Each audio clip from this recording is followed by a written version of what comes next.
She was a lonely housewife in a quiet suburb. He was just the boy next door, until stolen glances grew into a dangerous obsession.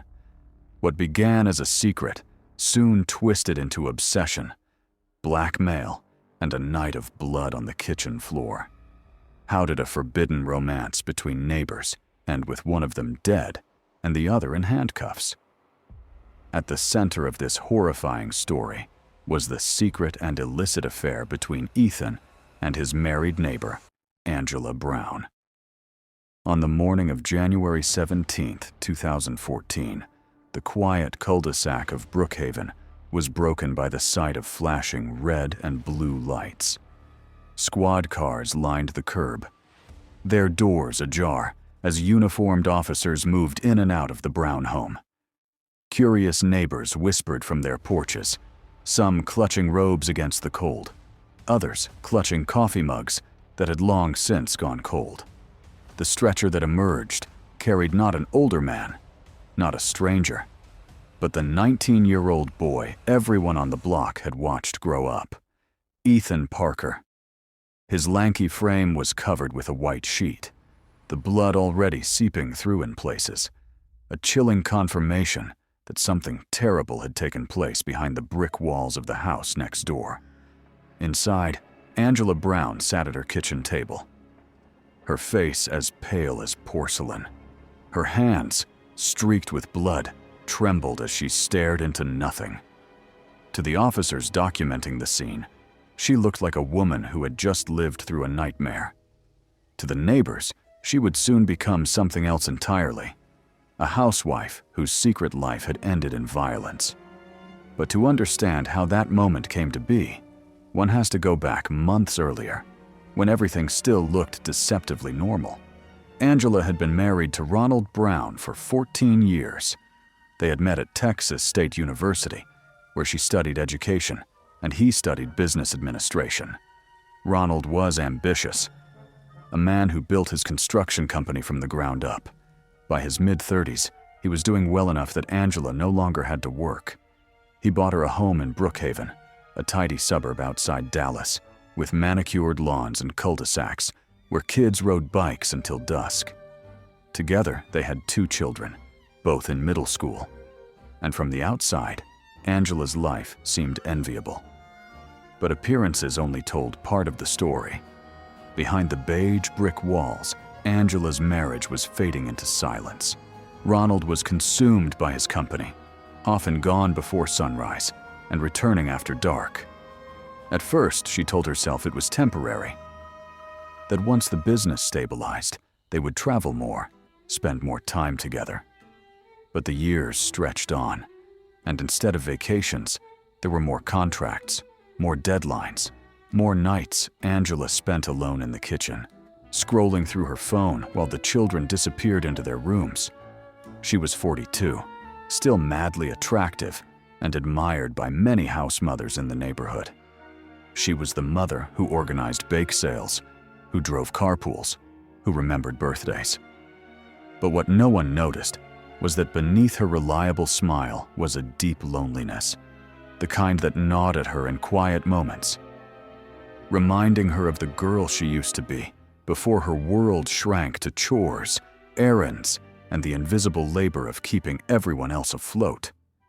Next door lived the Parkers, a family Angela had known for more than a decade. Their son Ethan had once been the boy who knocked on her door selling fundraiser chocolate, who played catch with the neighborhood kids in the cul-de-sac, who asked for cookies when he was too shy to ask his own mother. But by 2018, Ethan was no longer a boy.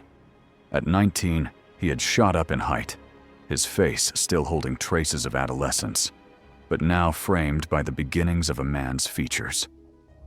His tousled brown hair fell into his eyes, and his restless energy suggested someone who didn't quite know where to put himself. Ethan had tried college, but dropped out after a semester, telling friends he couldn't see the point. Since then, he floated from odd job to odd job, mowing lawns, fixing cars, helping his father with landscaping work. He was polite, even shy at times, But there was a charm about him that hadn't gone unnoticed by girls his age. What set him apart from them, though, was how often he was home, lingering in the driveway, walking his dog past the same houses, as if waiting for something. Angela barely noticed him until a small accident drew them together. It was a humid June afternoon when she returned from the grocery store, her arms laden with bags.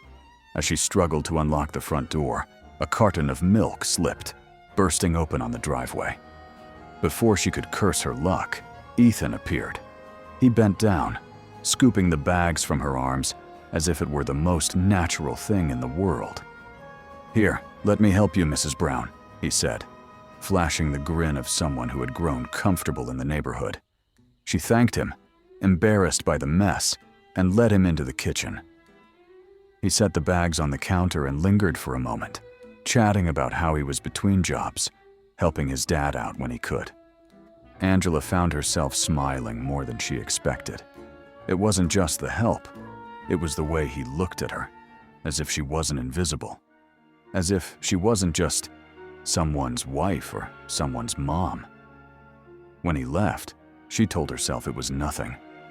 But that night, lying awake in bed, she remembered the boyish grin that now belonged to a man. From then on, Ethan seemed to materialize whenever she needed a hand. He fixed the squeaky gate, carried boxes from the garage, even joined her on the porch one morning while she watered plants. Their conversations were light, but she noticed he remembered small details she mentioned. Her favorite coffee brand, the book she was reading, the way she liked her roses pruned. It was more attention than she'd had from Ronald in months, maybe years. Angela brushed it off at first. She was old enough to be his mother, she reminded herself. This was just neighborly kindness. But the truth was harder to ignore. Ethan wasn't looking at her like a neighbor. His compliments came too easily. His eyes lingered too long. And when he told her she didn't look old enough to have kids in middle school, her cheeks flushed in a way she hadn't felt since college. The summer deepened, and so did their connection. By August, Angela found herself waiting for his text messages, her heart racing at the vibration of her phone. She told herself it was harmless, just a distraction. But distractions have a way of becoming habits, and habits have a way of becoming something else entirely. The turning point came one stormy evening.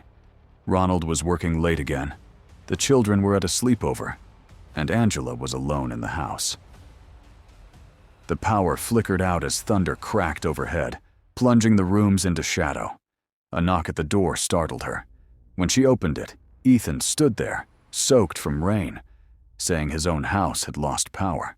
Without thinking, she invited him in. They lit candles and sat in the living room, the rain thrumming against the windows. At first, they talked about ordinary things, his plans for the future, her memories of her children when they were young. But the conversation turned confessional, then quiet. The silence stretched, heavy with something unspoken. When Ethan leaned in, she didn't move away. Their lips met, tentative at first, then urgent, the culmination of weeks of tension neither had admitted aloud. Angela's breath caught, her heart pounding with a mix of fear and exhilaration. In that moment, she knew she had crossed a line that could never be uncrossed. The loneliness that had defined her for so long was replaced by something dangerous, something intoxicating. That night was the beginning of a secret that would consume them both. At first, Angela convinced herself she could keep it contained. The kiss had been reckless, yes, but she told herself it was a one-time mistake brought on by storm and candlelight. The next morning, she avoided Ethan's house, focused on chores, and pretended nothing had happened.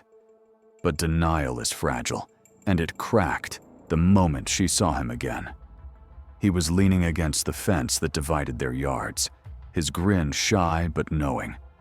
Their eyes met, and suddenly silence was heavier than words. It wasn't long before Angela found herself inviting him inside again. The rules began immediately. Her rules. Never when Ronald was home. Never in the marital bedroom. No traces left behind. Ethan nodded eagerly, like a boy being granted a privilege he'd only dreamed of. Their first encounter beyond that kiss was clumsy, rushed, both of them nervous. But it lit a spark neither could extinguish. Soon, secrecy became routine. Stolen hours in the afternoon, hurried meetings when the children were at school, whispered conversations by text late at night. Angela told herself it was temporary, that she could stop whenever she wanted. But with each meeting, the grip of the affair tightened. She began waking in the morning, not to think of grocery lists or carpools, but to wonder when she'd see Ethan again. She checked her phone constantly, deleting messages before Ronald could glimpse them. She lingered in mirrors longer than before, fixing her hair, applying lipstick in shades she hadn't worn in years. For the first time in a long time, she felt alive. For Ethan, it was more than aliveness. It was obsession. He flooded her phone with messages, at first sweet and playful, then increasingly demanding. Can't stop thinking about you. When can I see you again? Why aren't you answering? At first, she smiled at his eagerness, charmed by the idea that someone so young and restless craved her attention. But soon, the stream became a flood, overwhelming and insistent. She silenced notifications at night, terrified Ronald would hear the vibrations and ask questions. Yet she couldn't resist. She found herself sneaking into the bathroom just to check her phone, heart pounding as though she were a teenager hiding from her parents, instead of a housewife hiding from her husband. The affair gave Angela oxygen. But for Ethan, it was fire, and he had no intention of letting it burn out. He began to show up without being invited. One Saturday morning, Angela looked out the window and saw him standing by his car across the street, watching her house. Another afternoon, she found a rose on her porch, the petals still wet from rain. When she confronted him, uneasy, he laughed it off. "I just wanted you to know I was thinking about you," he said. She told him it was too risky, that he had to be careful. He nodded, but the gifts kept coming. Notes slipped under her door, small trinkets left in her mailbox. By October, his affection had hardened into something more possessive. He demanded that she answer his calls immediately, grew jealous when she mentioned outings with friends, and pushed her to delete old vacation photos with Ronald. "Why keep them?" he asked one evening as they sat in her living room. "He doesn't make you happy." "I do." Angela tried to laugh it off, calling him dramatic. But inside, she felt the walls closing in. Meanwhile, the neighborhood had begun to notice. In Brookhaven, little went unseen. A dog walker whispered that she'd seen Ethan slip into Angela's garage one afternoon. Another neighbor mentioned the way the two of them lingered at the mailbox, speaking too closely, too intently. The whispers reached Ronald in the most casual of ways, over beers with a friend who joked, "Seems like Ethan's real friendly with your wife, huh?" Ronald laughed it off, but when he got home, he began to watch Angela more closely. The smallest changes became impossible for him to ignore. She startled at every knock on the door. She flinched when her phone buzzed, rushing to silence it. Her makeup was sharper, her clothes chosen with more care. When he asked about Ethan, her laugh was a little too quick, her answer a little too rehearsed. "He's just helping me with things around the house," she said.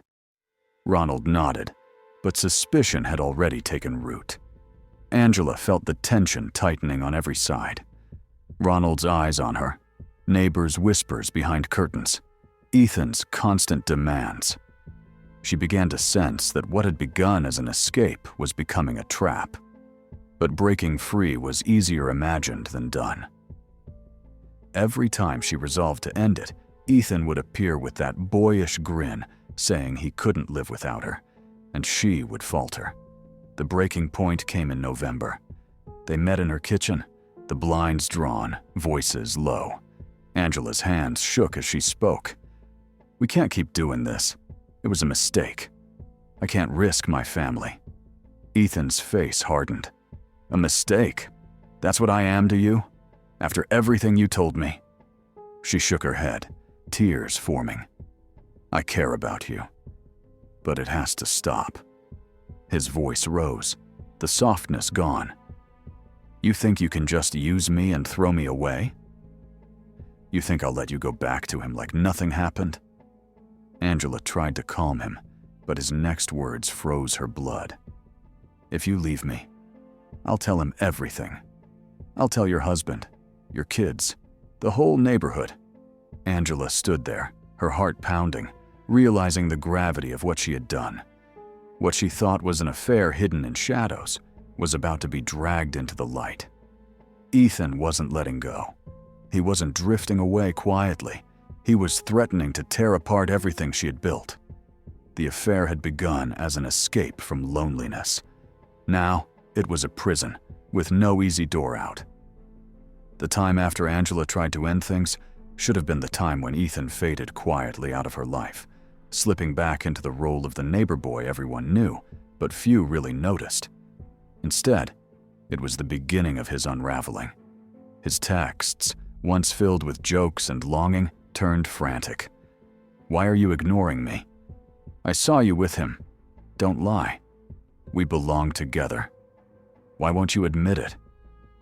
At first, Angela deleted them, then blocked his number, only to find new messages from anonymous accounts, each one unmistakably his voice bleeding through the words. He began showing up outside her house at odd hours.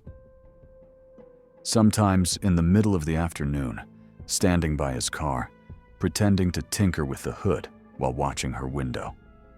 Other times at night, the glow of his cigarette visible just beyond the hedge. Angela's heart would race when she caught his silhouette in the dark, her chest tightening with fear that Ronald might glance out and see. She drew the blinds more often, snapped at the children when they asked why she was so jumpy, and lay awake listening for the sound of his footsteps on the porch. The first public confrontation came on a chilly November morning. Angela was loading groceries into the back of her SUV when Ethan pulled his car across her driveway, blocking her in. She froze, terrified that the neighbors would look out their windows, but Ethan was already out of his car, his voice carrying across the cul-de-sac. "Why won't you talk to me?" he shouted. "You said you cared about me. You said I was the only one who made you feel alive." His words hit her like blows, each one dragging the secret closer to exposure. She hissed at him to leave, to stop drawing attention, but he was relentless. It was then that Ronald pulled into the street, returning early from a site visit. He saw Ethan standing in their driveway, his wife pale and trembling with bags scattered around her. The tension between the two was undeniable. Ethan stepped back, muttered something Angela couldn't catch, and sped off, tires squealing against asphalt. Ronald approached slowly, his eyes fixed on her face. "What was that about?" he asked, his voice even but laced with suspicion. Angela forced a laugh, saying Ethan was unstable, that he'd been drinking, that he'd asked her for money, and she'd refused. Ronald nodded, but his gaze lingered, searching for cracks in her story. That night, lying in bed, Angela stared at the ceiling, her body stiff with dread. Ronald's silence beside her was worse than any confrontation. She knew he was thinking, piecing together every odd moment, every nervous glance at her phone, every excuse. She had buried her secret under layers of lies, but Ethan was digging them up with reckless abandon. The next morning, she found an envelope on her porch. Inside were photographs, grainy but unmistakable, of her and Ethan together. One showed him leaving her back door at dusk. Another caught them in her kitchen, his hand grazing her waist. Her stomach dropped. If Ronald saw these, the marriage was over, her children's world upended. She tore the photos to shreds, burned them in the sink, and scrubbed the ashes down the drain. But the image of them lingered, burned into her mind as a warning. Ethan wasn't just threatening her. He was preparing to expose. As December settled in, Ethan's behavior grew bolder. He slipped notes under her windshield wipers, letters scrawled in hurried script. "You can't just pretend this didn't happen. We were real. I won't let you erase me." He left trinkets in her mailbox, bracelets, candy bars, a keychain engraved with her initials. Each item felt like a noose tightening around her, evidence waiting to be discovered. Ronald's suspicion hardened into vigilance. He began checking her phone bills, noticing the gaps where numbers had been blocked. He asked pointed questions about her errands, her friends, her afternoons. Angela answered carefully, crafting lies with the precision of someone trying to hold back a flood. But she could feel the dam cracking. On December 15th, Ethan escalated. He waited until Ronald left for work, then banged on her door with a fury that shook the walls. Angela opened it only a crack, but he forced his way inside, eyes wild with desperation. "You can't keep pushing me away," he said, his hands trembling. "I gave you everything." "You said you loved me." Angela tried to calm him, tried to remind him that he was young, that he could move on, but he only grew louder. When he grabbed her wrist, she yanked free, her voice sharp with fear. "You need to leave before someone sees you!" He glared at her, his face twisted with hurt and rage, then stormed out, slamming the door so hard the glass rattled. By then, the neighborhood whispers had become murmurs. A woman across the street told Ronald she'd seen Ethan hanging around the house when he wasn't home. Another neighbor mentioned the shouting match in the driveway.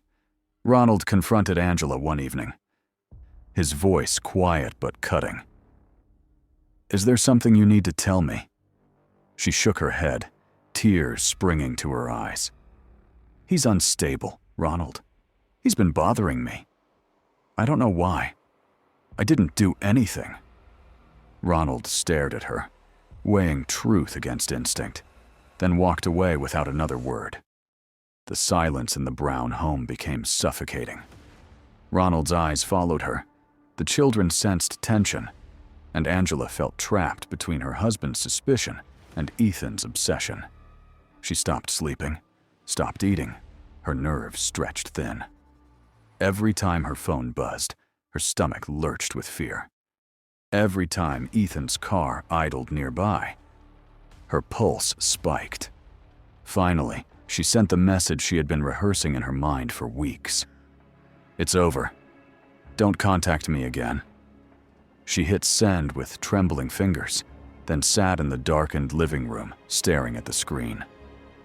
Minutes passed, then hours. No reply came.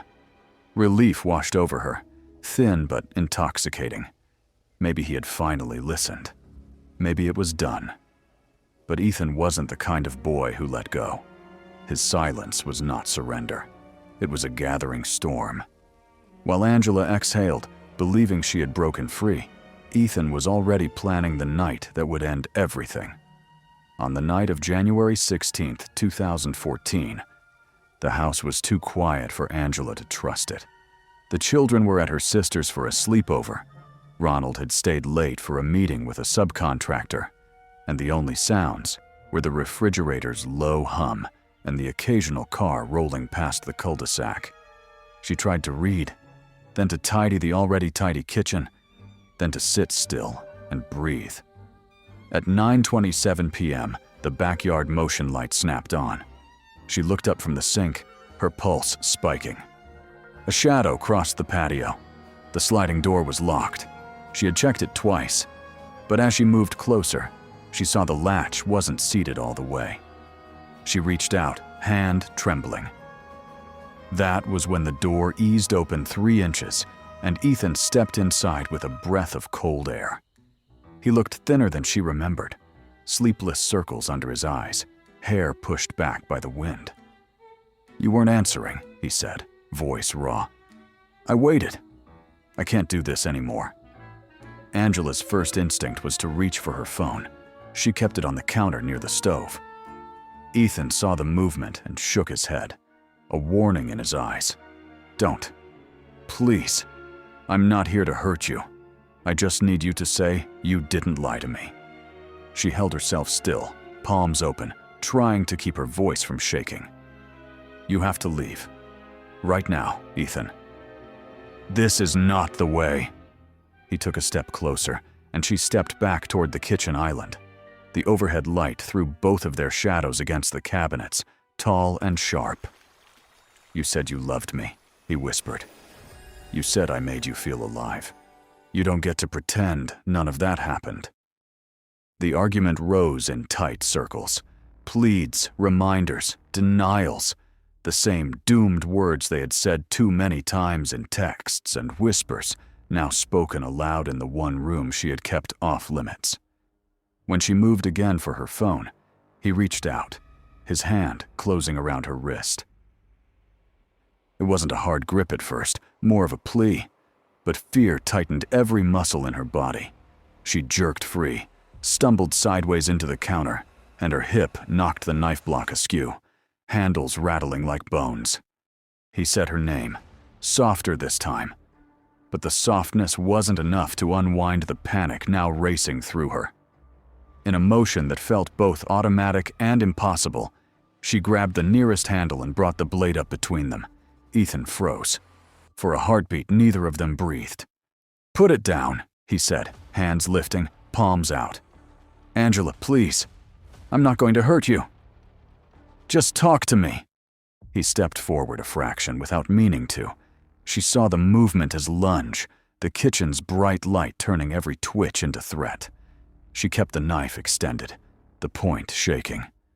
"Stop," she said. "Just stop." By the time it happened, neither of them could say exactly how. He reached, whether to steady her wrist, to lower the knife, or to pull her close, she would never know. And their bodies collided at the corner of the island. The blade met resistance, a sickening give under her hand, and his breath left him with a sound she had never heard from another human being. His eyes widened, confusion breaking first. Then pain. He staggered back, his palm pressing instinctively to his chest. When he pulled it away, it came back red. Angela dropped the knife. It clanged once on tile and spun to a stop near the rug. "No," she said, the word cracking. "No, no, no." She crossed the small space and tried to catch him as he folded to the floor, but his weight pulled both of them down. Her hands found the wound and pressed hard the way she had seen in television dramas, her mind reaching for instructions she had never learned. Blood warmed her fingers and spread under her knees. His mouth moved, but the only sound was a wet gasp. The clock over the stove read 9:41. She should have called immediately. In interviews later, detectives would ask about those minutes. Prosecutors would build arguments from them. Shock froze her. 1,000 choices compressed into a tunnel, and she stood in that tunnel unable to move forward or back. When she finally crawled to her phone by the stove, her fingerprints drew red arcs across the stainless surface. She fumbled the unlock code twice. At 9:46, she dialed 911. Her voice on the call was high and breathless, words tripping over each other. "He's hurt! He's bleeding! Please, please hurry!"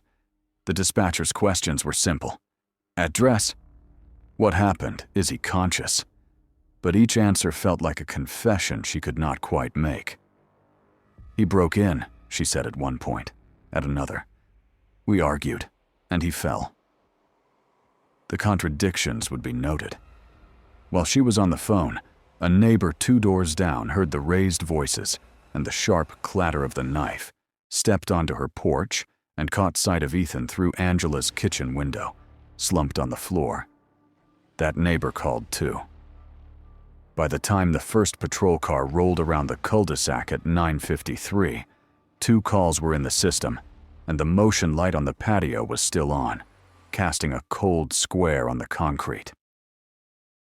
Paramedics took over quickly, cutting open Ethan's shirt, placing pads on his chest, working in practiced economy. A medic asked what time the injury occurred. Angela's answer skidded. The compressions went on for long minutes that felt like hours until one paramedic shook his head almost imperceptibly at the other. The cadence stopped. At 10:02 p.m., they pronounced him. The kitchen went impossibly quiet. Detectives arrived before the body left the house. They separated Angela, sat her at the dining table, and began the slow march of questions. One officer took her clothing bag for evidence, handing her a blanket that smelled faintly of detergent and leather seats. Another photographed the scene: the knife on tile, the smeared phone, the partial shoe prints leading from the island toward the garage door and back.